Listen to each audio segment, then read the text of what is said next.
Bismillahirrahmanirrahim. Assalamualaikum warahmatullahi wabarakatuh.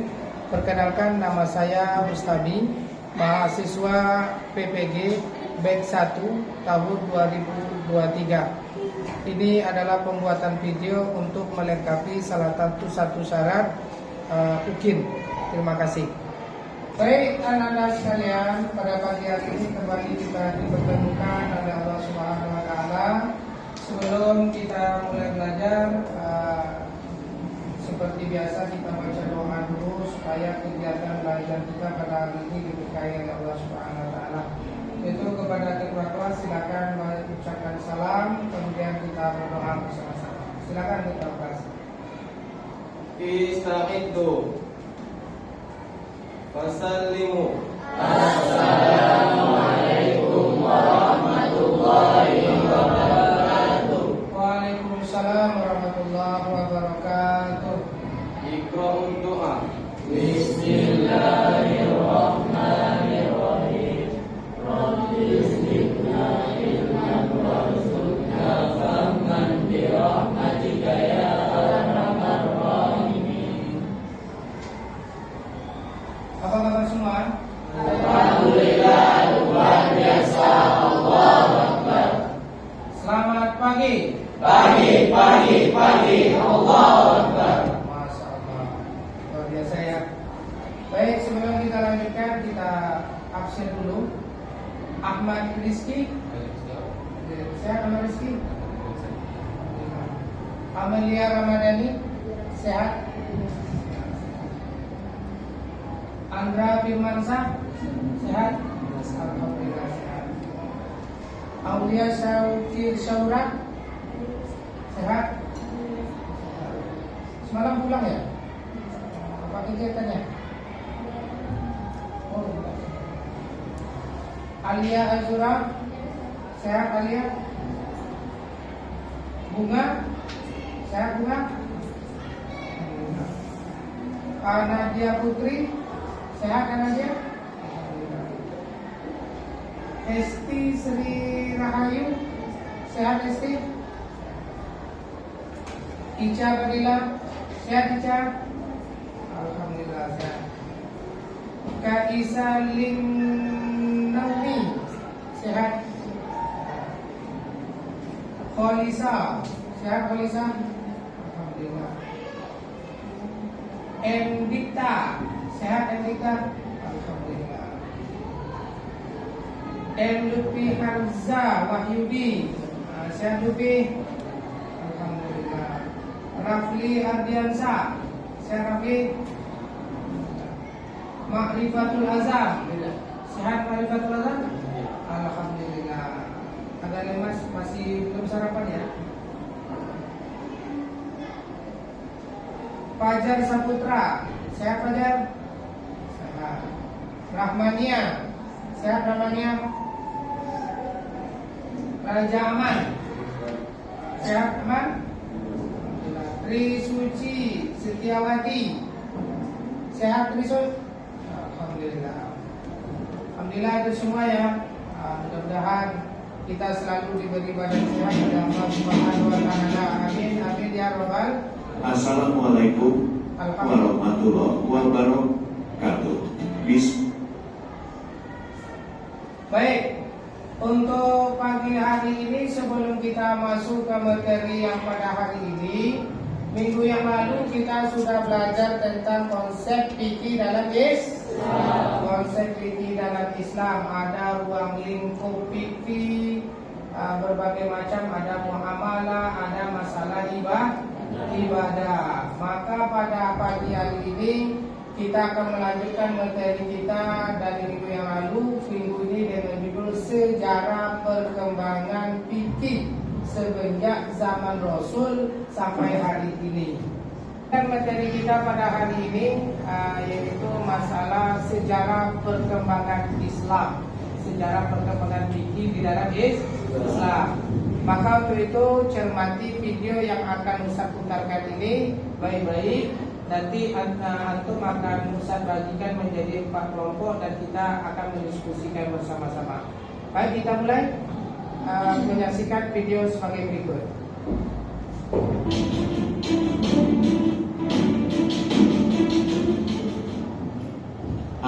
Assalamualaikum warahmatullahi wabarakatuh. Bismillahirrahmanirrahim. Alhamdulillahirabbil alamin. Assalatu wassalamu ala asrofil mursalin Sayyidina wa maulana Muhammadin wa ala alihi wa sahbihi ajmain. Amma ba'du. Pada kesempatan kali ini kita akan membahas tentang sejarah fikih dan perkembangannya. Ilmu fikih merupakan salah satu disiplin ilmu yang sangat penting kedudukannya dalam kehidupan umat Islam. Fikih termasuk ilmu yang muncul pada masa awal berkembangnya agama Islam. Secara esensial, fikih sudah ada pada masa Nabi Shallallahu Alaihi Wasallam, walaupun belum menjadi sebuah disiplin ilmu tersendiri. Pada masa Nabi, semua persoalan keagamaan yang muncul langsung ditanyakan kepada beliau. Maka seketika itu, solusi permasalahan bisa diselesaikan dengan bersumber pada Al-Quran dan Sunnah. Sepeninggal Nabi Shallallahu Alaihi Wasallam, ilmu fikih ini mulai berkembang seiring dengan timbulnya permasalahan-permasalahan yang muncul dari zaman ke zaman. Permasalahan-permasalahan yang muncul setelah Nabi wafat terus semakin berkembang, dan tidak semua permasalahan yang ada dapat diselesaikan dengan dalil nas. Namun, membutuhkan sebuah hukum yang digali melalui jalan istinbat, sehingga setiap satu permasalahan bisa memiliki ratusan solusi yang berbeda dari setiap ulama. Generasi penerus Nabi Muhammad SAW tidak hanya berhenti pada masa Khulafaur Rasyidin saja, namun masih diteruskan oleh para tabi'in dan ulama solihin hingga sampai pada zaman kita sekarang ini. Pada zaman kita ini, para ulama atau fuqaha terus melakukan ijtihad sesuai dengan perkembangan permasalahan, dan tentu saja menghasilkan hasil ijtihad yang berbeda-beda. Ada beberapa pendapat tentang periodisasi perkembangan ilmu fikih. Misalnya Muhammad Hudori Beg, seorang ahli fikih dari Mesir, membagi periodisasi fikih menjadi 6 periode. Sedangkan menurut Mustafa Ahmad Az-Zargo, periode ke-6 yang dikemukakan Muhammad Hudori Beg tersebut sebenarnya bisa dibagi dalam 2 periode, sehingga menurutnya ada 7 periode. Berikut ini periodisasi perkembangan ilmu fikih. Pertama, periode risalah. Periode ini dimulai sejak kerasulan Muhammad SAW sampai wafatnya. Pada periode ini, kekuasaan penentuan hukum sepenuhnya berada di tangan Nabi. Sumber hukum ketika itu adalah Al-Quran dan Sunnah.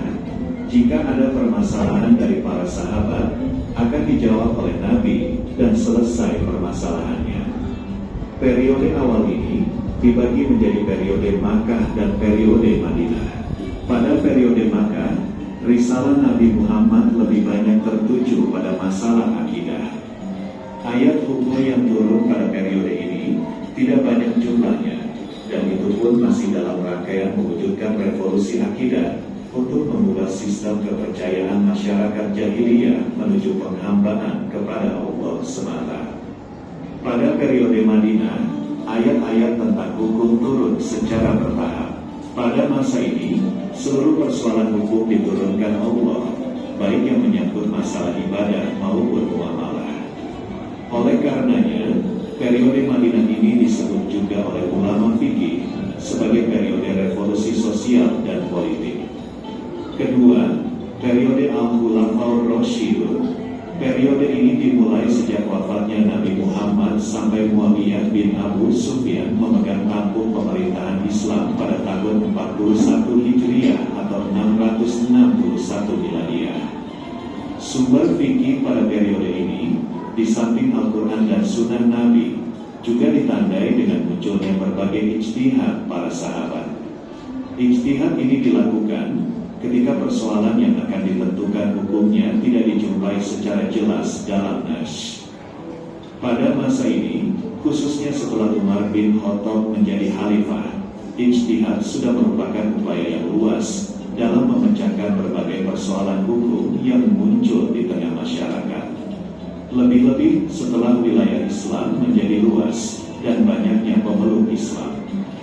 Pada periode ini, untuk pertama kali para fuqaha berbenturan dengan budaya, moral, etika dan nilai-nilai kemanusiaan dalam suatu masyarakat majemuk. Hal ini terjadi karena daerah-daerah yang ditaklukkan Islam sudah sangat luas dan masing-masing memiliki budaya, tradisi, dan situasi yang berbeda-beda.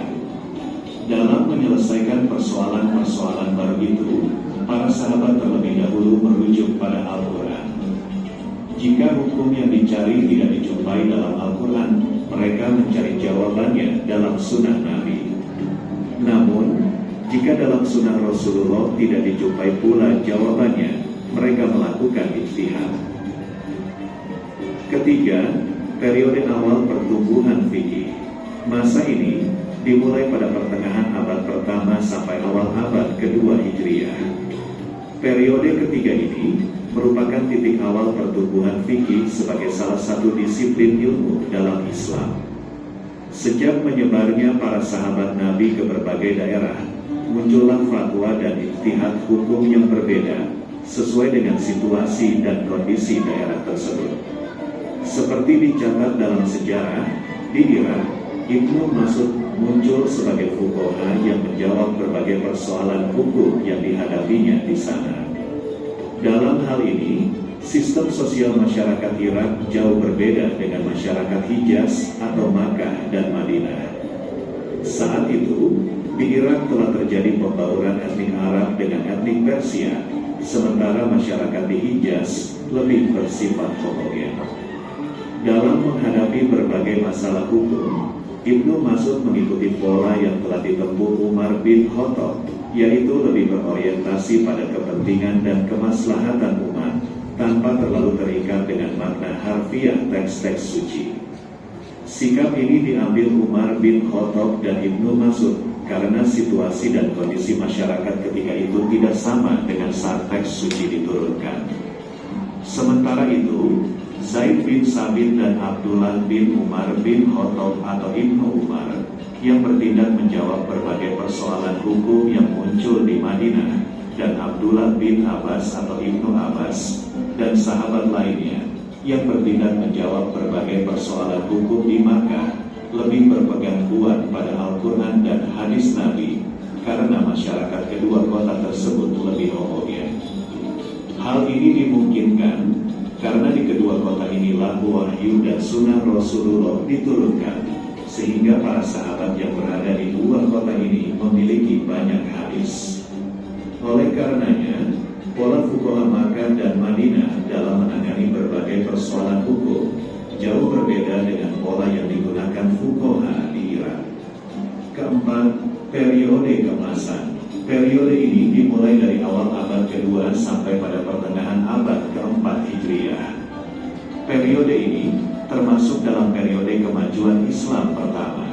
Seperti periode sebelumnya, ciri khas yang menonjol pada periode ini adalah semangat ijtihad yang tinggi di kalangan ulama, sehingga berbagai pemikiran tentang ilmu pengetahuan berkembang. Dinasti Abbasiyah yang naik ke panggung pemerintahan menggantikan dinasti Umayyah memiliki tradisi keilmuan yang kuat, sehingga perhatian para penguasa Abbasiyah terhadap berbagai bidang ilmu sangat besar. Para penguasa awal dinasti Abbasiyah sangat mendorong fuqaha untuk melakukan ijtihad dalam mencari formulasi fikih guna menghadapi persoalan sosial yang semakin kompleks. Perhatian para penguasa Abbasiyah terhadap fikih misalnya dapat dilihat ketika Khalifah Harun al-Rasyid meminta Imam Malik untuk mengajar kedua anaknya, yakni Al-Amin dan Al-Ma'mun. Ketika Abu Ja'far al-Mansur menjadi Khalifah, ia juga meminta Imam Malik untuk menulis sebuah kitab fikih yang akan dijadikan pegangan resmi pemerintah dan lembaga peradilan, maka disusunlah kitab Al-Muwatta. Pada awal periode keemasan ini, pertentangan antara ahlul hadis dan ahlul roqi semakin tajam, sehingga menimbulkan semangat berijtihad bagi masing-masing aliran. Semangat para fuqaha melakukan ijtihad dalam periode ini juga mengawali munculnya mazhab-mazhab fiqh, yaitu mazhab Hanafi, Maliki, Syafi'i, dan Hambali. Kelima, periode tahrir, takrij, dan tarjih dalam mazhab fikih. Periode ini dimulai dari pertengahan abad ke-4 sampai pertengahan abad ke-7 Hijriah. Yang dimaksudkan dengan tahrir, takrij, dan Baik, dari video yang Ustadz tampilkan tadi, yang sama-sama kita tengok, sudah nampak sedikit demi sedikit perkembangan daripada ilmu fikih. Jadi dari video yang sama-sama kita tengok tadi, maka Ustadz akan membagi antum menjadi 4 kelompok. Jadi masing-masing kelompok nanti akan membahas setiap periode. Maka dalam kesempatan kali ini kita akan mengambil perkembangan fikih di periode Nabi, kemudian perkembangan fikih di masa sahabat, kemudian perkembangan fikih di masa keemasan, dan kemudian perkembangan fikih di masa kemunduran.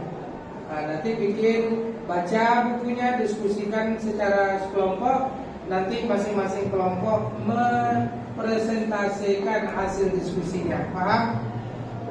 Baik. Yang di belakang, geser mejanya di belakang. Tarik ke belakang kelompok.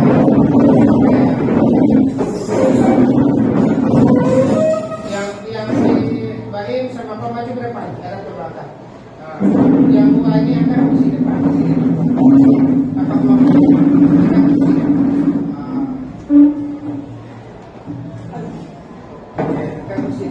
Silakan. Yang nanti Ustaz bagi periode apa yang dibahas. Untuk bunga Aulia maju ke depan, bawa kursinya. Bawa ke depan.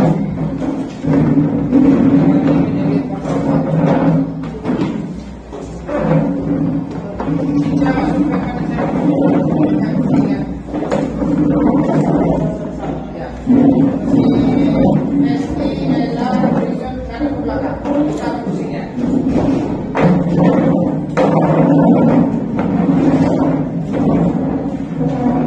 Nah, baik. Sekarang yang ini kita sebut dengan kelompok 1. Ya, kelompok 1 ini akan mendiskusikan, bikin nanti persentasenya dibacakan masing-masing perwakilan kelompok perkembangan fikih di masa Nabi. Ya, kelompok 1 perkembangan fikih di masa Nabi. Kemudian ini kelompok 2. Ini kita lihat kelompok 2. Kelompok 2 ini membahas masalah perkembangan fikih pada masa sahabat. Oke? Pada masa sahabat.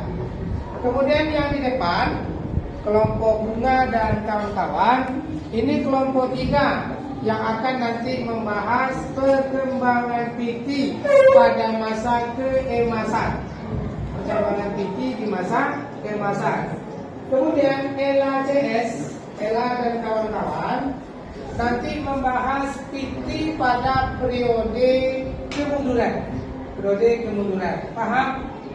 Bisa semua dipahami? Bisa. Ya, yang satu masalah perkembangan fikih pada masa Nabi. Kelompok 2 para sahabat. Kelompok 3 keemasan. Yang kelompok 4 kemunduran. Kita ambil topik keempat itu saja. Ustaz kasih waktu lebih kurang 10 menit untuk membahas masing-masing kelompok, dan setelah itu nanti masing-masing kelompok mempresentasikan apa hasil daripada diskusi itu. Paham? Paham? Silakan. 10 menit mulai dari sekarang.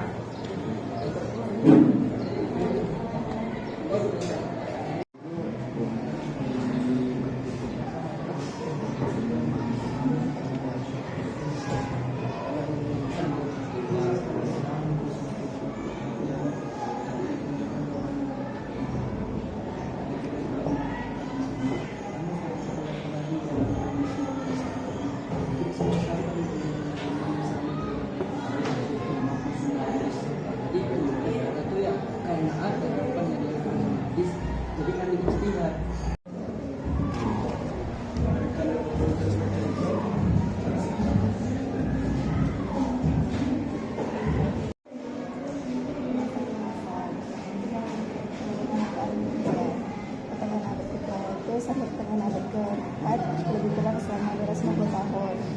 Terus fakta-fakta penentuan itu lalu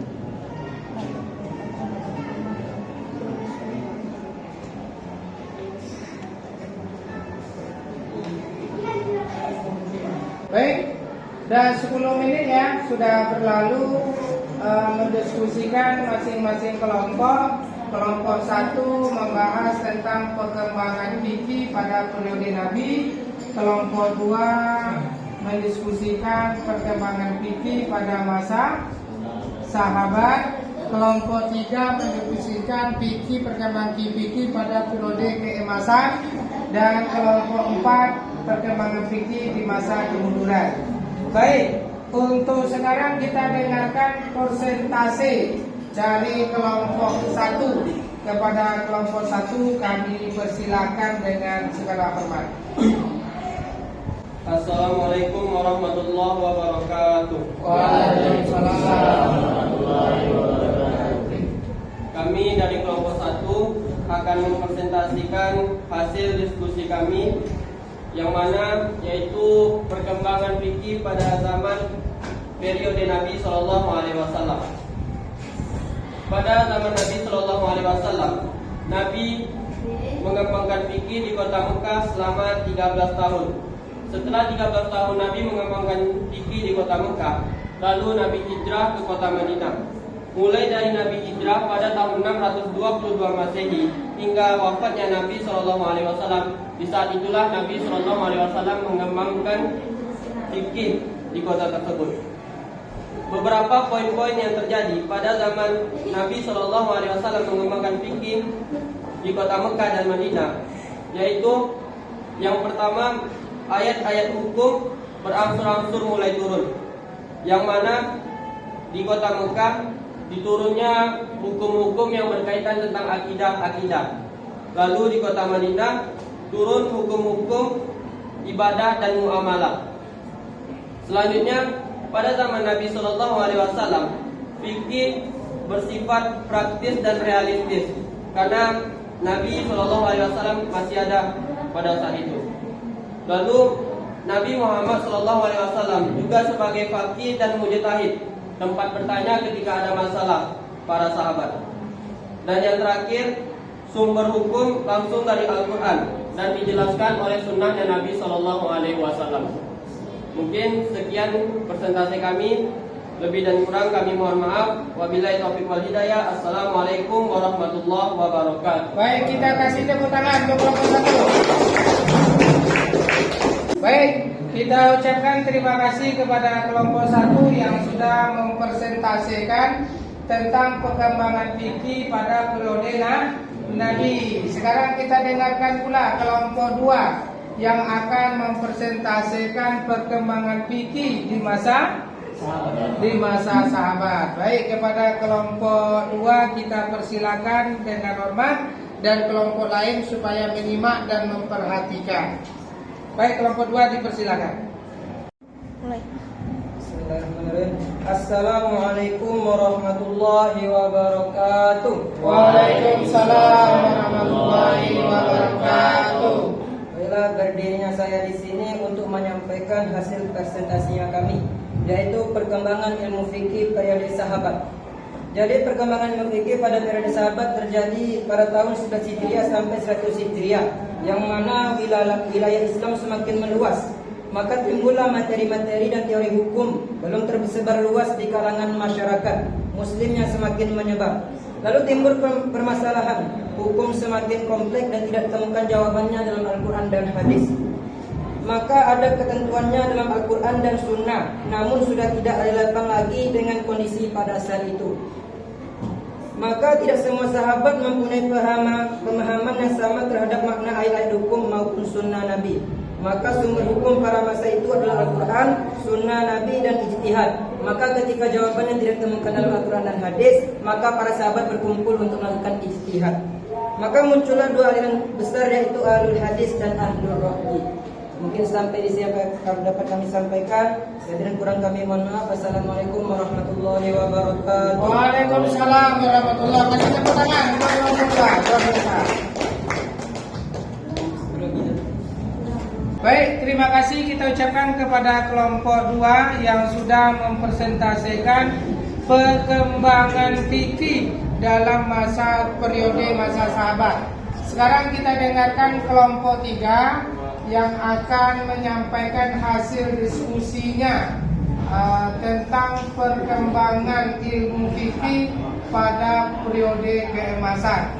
Kepada Ananda Bungaya yang akan menyampaikannya, kami persilakan dengan segala hormat. Yang lain tetap fokus dan mendengarkannya. Assalamualaikum warahmatullahi wabarakatuh. Waalaikumsalam warahmatullahi wabarakatuh. Baiklah, kami dari kelompok 3 akan mempresentasikan hasil diskusi kami, yaitu perkembangan fikih pada periode keemasan. Pada periode keemasan ini dapat dikatakan sebagai periode pembukaan fikih. Periode ini terjadi pada pertengahan abad ke-2 Hijriah sampai pertengahan abad ke-4 Hijriah. Lebih kurang selama 250 tahun lamanya. Adapun pada periode ini, faktor-faktor penentu pesatnya perkembangan ilmu fikih adalah: yang pertama, perhatian pemerintah terhadap perkembangan ilmu fikih dan ilmu pengetahuan pada umumnya. Yang kedua, kebebasan berpendapat dan diskusi ilmiah di kalangan ulama. Yang ketiga, mengidentifikasi referensi ulama. Mengidentifikasi referensi ulama terbagi menjadi 3 macam. Yang pertama, Al-Quran pada masa Khalifah Rasyidin. Yang kedua, hadis dimulai pada masa Umar bin Abdul Aziz. Yang ketiga, tafsir dan ilmu tafsir. Baiklah, ini adalah hasil diskusi dari kelompok kami. Dan merasa mohon maaf. Baik, terima kasih kita ucapkan kepada kelompok 3. Kita kasih tepuk tangan. Baik, terima kasih kita ucapkan kepada kelompok 3 yang sudah menyampaikan hasil diskusinya, mempresentasikan perkembangan fikih pada masa atau periode keemasan. Baik, kita lanjut kelompok yang keempat. Kita dengarkan pula apa hasil diskusi mereka yang mendiskusikan tentang perkembangan fikih pada periode kemunduran. Ini periode yang berbahaya ini. Mudah-mudahan nanti fikihnya terus berkembang. Baik, untuk menghemat waktu kepada perwakilan kelompok 4, kami persilakan dengan segala hormat. Bismillahirrahmanirrahim. Assalamualaikum warahmatullahi wabarakatuh. Waalaikumsalam warahmatullahi wabarakatuh. Kami dari kelompok 4 akan membacakan hasil diskusi kami, yaitu tentang periode kemunduran atau periode taksir. Faktor-faktor penyebab kemunduran. Yang pertama, terjadinya konflik politik. Yang kedua, konflik ras dan fanatik golongan. Yang ketiga, merosotnya semangat kaum mujtahid. Yang keempat, tidak ada peraturan tentang fatwa dan pemerintah. Akibatnya, satu kejadian bisa menghasilkan banyak fatwa. Terjadi reaksi dan para ulama abad ke-4 Hijriah yang menuntut ijtihad.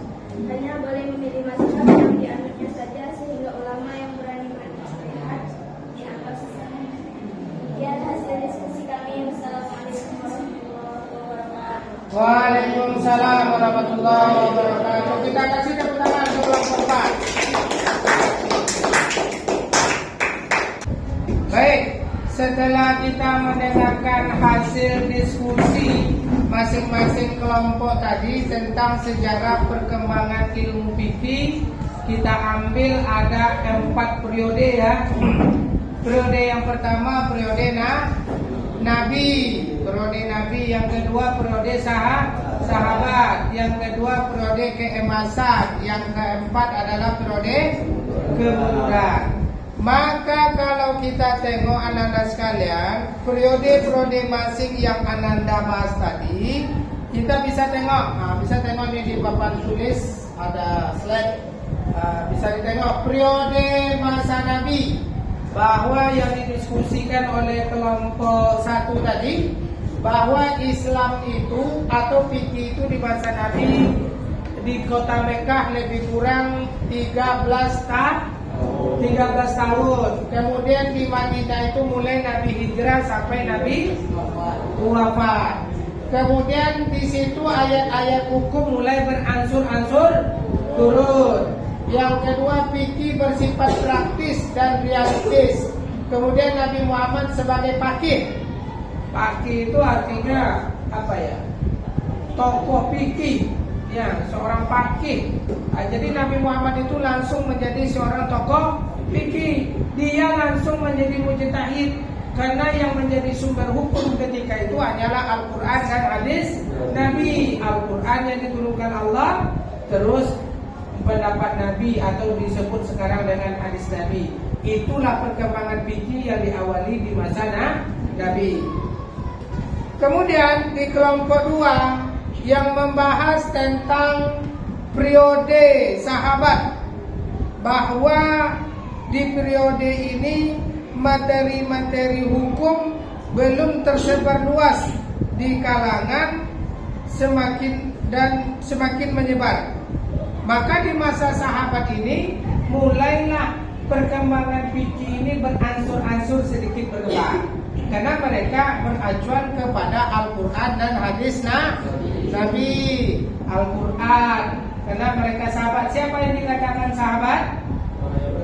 Orang yang berjumpa dengan Nabi. Setiap orang yang berjumpa dengan Nabi itu namanya sahabat. Maka di masa sahabat ini, mereka ini adalah orang-orang yang berjumpa dengan Nabi, mendengarkan fatwa-fatwa Nabi, mendengarkan hadis-hadis Nabi. Maka pada masa ini mereka mulai mengembangkan ijtihad atau ilmu fikih. Ini disebut di masa sahabat. Yang ketiga atau di kelompok 3 tadi membahas masalah periode keemasan. Perkembangan fikih di masa ini mulai berkembang. Yang mulai berkembang, faktor-faktor penentu pesatnya perkembangan ilmu fikih itu, yang pertama, perhatian pemerintah terhadap fikih dan ilmu pengetahuan pada umumnya sudah mulai ditengok. Pemerintah di masa ini, di masa dinasti Umayyah, dinasti Abbasiyah, atau disebut juga masa ini di masa tabi'in. Maka pemerintah sudah mulai memperhatikan ini. Mereka membentuk para kelompok-kelompok ulama untuk mereka menyikapi permasalahan yang muncul pada saat itu, yang mana jawabannya tidak ada di dalam Al-Quran, tidak ada di dalam hadis Nabi. Maka mereka mulailah menjadi orang-orang mujtahid atau orang yang berjihad. Kemudian di kelompok 4 tadi mulai masuk periode kemunduran. Jadi fikih itu masa Nabi berkembang mulai. Kemudian masa sahabat semakin berkembang. Di masa tabi'in atau periode keemasan semakin berkembang. Tapi setelah itu terjadi kemunduran ilmu fikih. Apa penyebabnya? Yang pertama terjadi konflik politik antara satu firqah dengan firqah yang lain. Yang kedua konflik ras dan fanatik golongan atau yang disebut dengan taklid. Tidak boleh lagi mengikut ini pendapat nenek moyang kami, pendapat kami ini, karena sudah mulai muncul yang namanya ada mazhab Syafi'i, ada mazhab Maliki, Hambali, Hanafi. Ini mulai membeda-bedakan kelompok-kelompok. Maka dengan penyebab konflik politik dan ras, mulailah kemunduran ilmu fikih. Penyebabnya juga para ulama ketika itu sudah mulai satu demi satu berguguran. Inilah materi-materi kita yang pada hari ini yang kita bahas, sehingga bisa memperdalam ilmu pengetahuan Anda sekalian tentang sejarah perkembangan ilmu fikih dari periode ke periode. Udah baik. Sebagai kesimpulan pertemuan kita pada hari ini, yang pertama bahwa perkembangan ilmu fikih itu secara umum banyak periodenya. Tapi pada kesempatan hari ini kita mengambil hanya 4 periode. Yang pertama periode Nabi, yang kedua periode sahabat, yang ketiga periode keemasan, yang keempat periode Oke. Baik, untuk kelompok 1 secara singkat saja, periode Nabi, perkembangan fikih dibuktikan dengan apa? adanya Al-Quran dan hadis. Baik, kelompok 2. Kelompok 2, coba Ustaz bertanya kepada antum, dari hasil diskusi antum tadi, antum sudah mendiskusikan dan sudah menyampaikan persentasenya. Secara singkat, apa perkembangan pesat tentang perkembangan fikih di masa sahabat? Jadi ketika para sahabat yang menentukan suatu hukum, maka ketika tidak ditemukan di dalam Al-Quran dan hadis, maka para sahabat seperti Ibnu Abbas, Ibnu Mas'ud, Ali bin Abi Thalib dengan Zaid bin Sabit dan para sahabat lainnya berkumpul untuk melakukan yang namanya ijtihad. Maka ketika dapatlah kesimpulan bahwa itu jawabannya, maka itu akan sebagai hukum. Baik, terima kasih. Sekarang kita tengok kelompok 3. Bahwa kelompok 3 tadi membahas masalah periode keemasan. Apa kesimpulan dari Ananda dari keemasan itu? Sampai di mana keemasan perkembangan fikih? Silakan. Siapa? Aulia. Ya, secara singkat saja. Pada masa periode keemasan itu, kesimpulannya terdapat mengidentifikasi Al-Quran pada masa kelompok Rasul. Hadis mulai pada masa Khalifah dari tafsir dan ilmu tafsir. Oke, baik. Sekarang kita minta kelompok 4 ya. Kesimpulannya dari periode kemunduran. Singkat saja. Periode kemunduran. Apa yang menjadi kesimpulannya dari periode kemunduran? Silakan. Jadi reaksi dan para ulama abad keempat Hijriah yang menutup itu. Baik, terima kasih kelompok 4. Jadi alhamdulillah kita sudah bisa mengambil kesimpulan pertemuan kita pada pagi hari ini. Yang pertama periode Nabi, yang kedua periode sahabat, yang ketiga periode keemasan, yang keempat periode kemunduran. Dari 4 periode ini semuanya punya kelebihan dan kekurangan, dan ini bisa menjadi acuan kita untuk perkembangan ilmu fikih sampai pada masa sekarang dan seterusnya. Pahitum? Pahitum? Baik anak-anak sekalian, berhubungan waktu kita sudah habis. Besok kita lanjutkan dengan materi fikih, perkembangan fikih di Indonesia. Perkembangan apa? Fikih di Indonesia. Baik anak-anak sekalian, mari kita tutup pertemuan kita ini dengan membacakan hamdalah. Alhamdulillahirobbilalamin. Sampai jumpa di waktu yang berbeda, di materi yang berbeda. Mudah-mudahan kita tetap semangat. Selamat pagi. Pagi. Allah. Terima kasih. Assalamualaikum warahmatullahi wabarakatuh. Waalaikumsalam.